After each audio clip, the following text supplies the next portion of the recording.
Good morning, children. আজি আমি পুনৰ আহিছোঁ ইংৰাজী গ্ৰামাৰৰ ভয়েছৰ বিষয়ে আলোচনা কৰিবলৈ। ভয়েছ হ'ল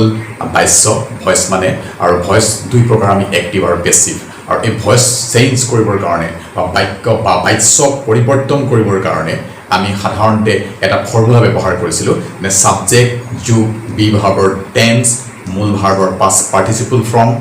এক্টিভ ভয়েছৰ বাকী থকা অংশ বাই প্ৰিপজিশ্যন আৰু অবজেক্ট আমি সাধাৰণতে এইটো ব্যৱহাৰ কৰি ভয়েছ বা বাক্য আমি পৰিৱৰ্তন কৰোঁ অৰ্থাৎ এক্টিভৰ পৰা পেছিভলৈ ভয়েছটো লৈ যাওঁ তো গতিকে আমি এই বিষয়ে আলোচনা কৰিবলৈ আমি চমুকৈ কেইটামান উদাহৰণৰ সৈতে আলোচনা কৰোঁ এতিয়া প্ৰথম কথাটো হ'ল কি মই উল্লেখ কৰিছোঁ ভয়েছ মানে বাক্য এক্টিভ আৰু পেছিভ তোমালোকে প্ৰত্যেকেই জানা দ্বিতীয় কথাটো হ'ল কি দুটা বাক্য লৈছোঁ এটা হ'ল প্ৰেজেণ্ট ইনডেফিনিট টেন্সৰ আৰু এটা হ'ল প্ৰেজেণ্ট কণ্টিনিউৱাছ টেন্সৰ এতিয়া প্ৰেজেণ্ট ইনডেফিনিট টেন্সৰ বাক্যটো আমি সাধাৰণতে আলোচনা কৰিছোঁ she writes a letter she writes a letter আমি যেনেকৈ ইয়াত ব্যৱহাৰ কৰিম a letter is written by her complete আমি চেঞ্জ কৰিলোঁ ভয়েছটো ঠিক তেনেদৰে he is writing a report আমি সাধাৰণতে এই বাক্যটোত এইটো বাক্যত অকণমান এটা পৰিৱৰ্তন আছে কণ্টিনিউৱাছ টেন্সত সদায় তোমালোকে বিংটো ব্যৱহাৰ কৰিবা ভয়েছ চেঞ্জ কৰোঁতে এইটো কথা মনত ৰাখিবা সেইকাৰণে মই বিংটো লিখি দিছোঁ যেনেকৈ বিং বুলি মানে কি আমি একেই বাকীখিনি প্ৰচেছ একেই a report is being main ভাৰ্বৰ পাষ্ট পাৰ্টিচিপল ফৰ্ম লাগিবই a report is being written by he হ'লে কি হ'ব হিম হ'ব গতিকে এই দুটা আমি অতি চমুকৈ আমি আলোচনা কৰিলোঁ সাধাৰণতে এতিয়া কিছুমান এনেকুৱা বাক্য থাকে প্ৰেজেণ্ট পাৰফেক্ট টেন্সৰ কিছুমান বাক্য আছে এছাৰ্টিভ চেণ্টেন্স থাকে যে এক্টিভ আৰু পেছিভলৈ কেনেকৈ দিম আমি ধৰি লোৱা আমি এছাৰ্টিভ চেণ্টেন্সে হওক বা বাকী চিম্পল যিবিলাক বাক্য আছে সেই বাক্যবিলাকৰ সাধাৰণতে ব্যৱহাৰ কৰোঁ আৰু এটা বাক্য আমি আই হেভ ৰিটেন এ ৰিপৰ্ট এইটো এক্টিভ ভয়েছৰ বাক্য এটা পেছিভলৈ আমি কেনেকৈ নিম বা পেছিভৰ পৰা আকৌ এক্টিভলৈ একেটোৱে বাক্য গতিকে এক্টিভৰ পৰা পেছিভলৈ নিবলৈ জানিলে আমি পেছিভৰ পৰা এক্টিভলৈ বাক্যটো চেঞ্জ কৰিব পাৰিম অৰ্থাৎ পৰিৱৰ্তন কৰিব পাৰিম ঠিক আই হেভ ৰিটেন এ ৰিপৰ্ট এতিয়া আমি ইয়াত মেইন ভাৰ্বটো ৰিটেন এ ৰিপৰ্ট তোমালোকে লগে লগে লৈ আহিবা এ ৰিপৰ্ট হেভ লগত এটা বিন ব্যৱহাৰ কৰিব লাগে আমি এক পেছিভ ভয়েছ বুলি কৰোঁতে এ report have been a report have been written by me I হলে me হ'ব he হলে him হ'ব এইবিলাক আমি আলোচনা কৰিছিলোঁ ঠিক a report have been written by me very simple অৰ্থাৎ তোমালোকে একো অসুবিধা নহয় এনেকুৱা ধৰণৰ বাক্য কৰিবৰ কাৰণে গতিকে অকণমান গুৰুত্ব দিলেই হ'ব ঠিক তাৰপিছত মিষ্টাৰ ডেকা টিচেছ আছ ইংলিছ অৰ্থাৎ আমি লগে লগে লৈ আহিলোঁ আমি এইটো টিচেছ হ'ল প্ৰেজেণ্ট ইনডেফিনিট টেন্স আমি গম পালোঁ ঠিক আছে তাৰপিছত ইয়াত আমি কি পালোঁ অবজেক্ট আমি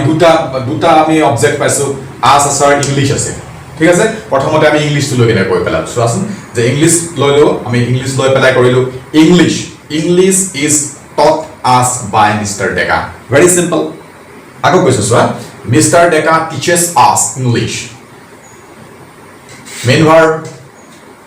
আছ আৰু ইংলিছ আছে মেইন ভাৰ্বৰ পিছত আমি যিটো নেকি অবজেক্টটো সদায় আমি ছাবজেক্ট হিচাপে ব্যৱহাৰ কৰোঁ গতিকে ছাবজেক্ট হিচাপে ব্যৱহাৰ কৰিলোঁ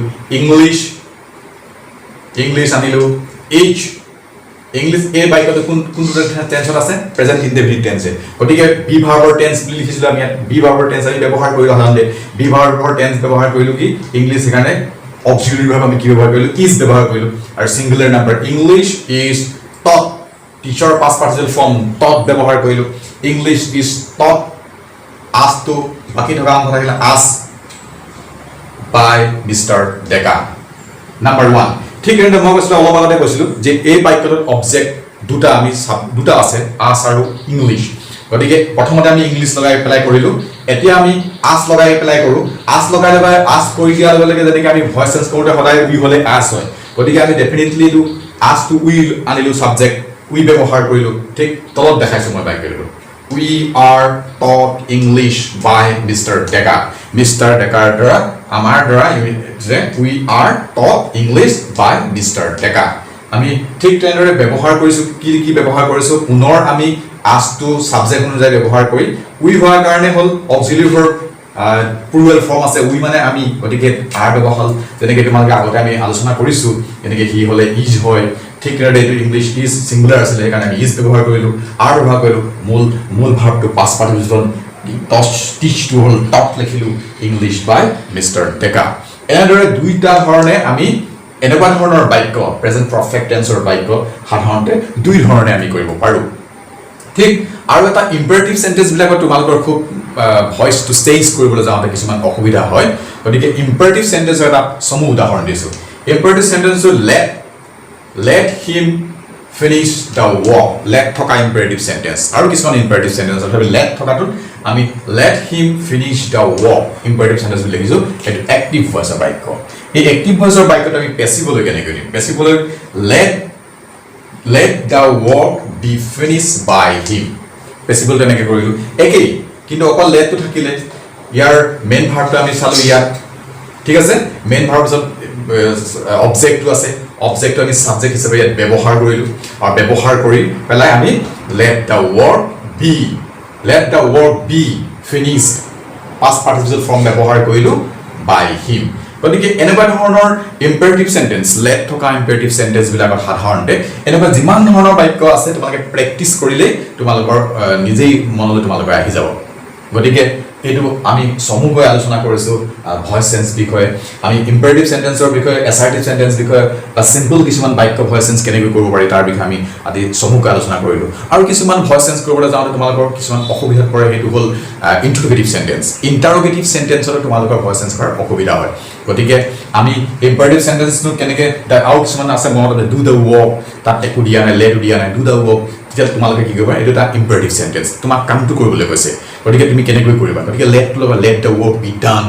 এনেকৈ লিখিবা তেতিয়া তোমালোকৰ নিশ্চয় কৰিব পাৰিবা তোমালোকে গতিকে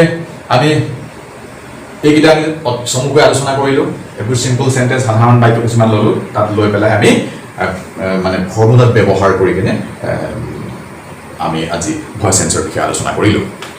গতিকে তোমালোকৰ পুনৰ ইন্টাৰোগেটিভ সেন্টেন্সৰ বিষয়ে আমি আলোচনা কৰিম ইন্টাৰোগেটিভ সেন্টেন্সত আমি ভয়েস সেন্স কেনেকৈ কৰিম আৰু এই বিষয়ে আমি আলোচনা কৰিম কিন্তু আজি আমি ইমানতে সামৰণি মাৰিছোঁ ধন্যবাদ